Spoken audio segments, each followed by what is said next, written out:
Iya, dikasih bukan hilang. Untuk itu kita datang batu mengungkap. Dibayar mau batu mak. Baik orang tua batu banyak orang menungkang. Aneh terhadap tapi semua juga orang tulis orang tentang dan aku tidak sadar. Pengakuan Nenek Saudah dihajar hingga babak belur karena tolak tambang emas ilegal.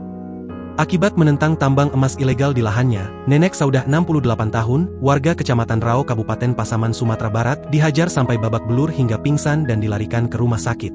Iswadi Lubis 45 tahun, anak dari Nenek Saudah menceritakan kronologi peristiwa tersebut. Kejadian ini berawal ketika Nenek Saudah mendapat informasi jika lahannya di Jorong Lubuak Aro Nagari Matinggi Utara Kecamatan Rao Pasaman, hendak dimasuki penambang emas ilegal. Ibunya kemudian pergi ke lokasi, namun di tengah jalan, Nenek Saudah dilempari batu dan dipukul oleh orang hingga pingsan. Lalu ibu saya pergi ke lokasi, Kamis, 1 Januari 2026, malam, namun di tengah perjalanan ibu saya dilempari batu, dipukuli hingga pingsan, kata Iswadi yang dihubungi Kompas.com, Selasa, 6 Januari 2026. Menurut Iswadi, ibunya sudah lama menentang penambangan emas ilegal di lahannya. Nenek Saudah sering dibujuk namun selalu ditolak hingga terjadi peristiwa penganiayaan tersebut.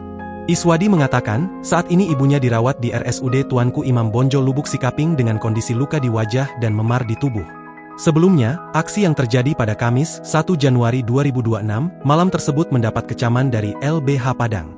LBH mendesak polisi mengusut tuntas kasus pidana sekaligus tambang emas ilegal yang ada di sana. Pihak keluarga telah membuat laporan polisi pada Senin, 5 Januari 2026, kemarin. Seolah-olah mereka penambang emas ilegal sudah berkuasa di sana. Ini tidak boleh dibiarkan, kata Kepala Divisi Kampanye LBH Padang, Calvin Nanda Permana, yang dihubungi Kompas.com, Selasa, 6 Januari 2026. Calvin menyebutkan selain kasus pidana penganiayaan terhadap Nenek Saudah, polisi juga harus mengusut tuntas kasus penambangan emas ilegal di daerah itu.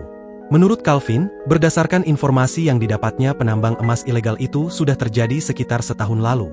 Hal itu dikarenakan usaha warga setempat berupa keramba ikan mati akibat air sungai yang keruh. Dalam setahun belakangan usaha keramba ikan warga mati akibat air sungai keruh yang diduga disebabkan karena aksi penambangan ilegal ini, kata Calvin. Download Tribun X sekarang, menghadirkan lokal menjadi Indonesia.